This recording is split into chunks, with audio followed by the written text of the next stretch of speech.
So the plan is from back here, we're gonna almost build like a small little ramp.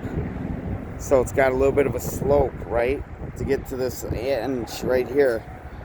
And then it'll make it so all this just gets buried. Because see, all the substrate's screwed anyway.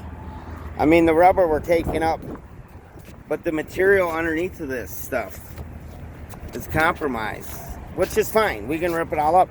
But why rip it up?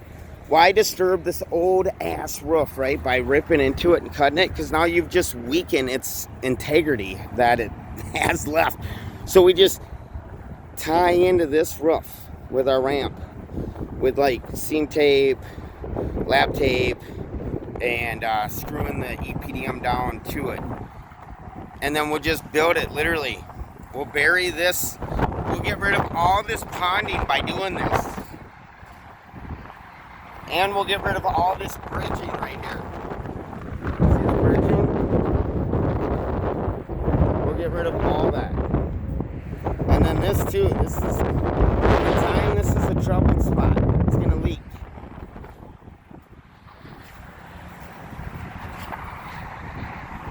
So that's our plan.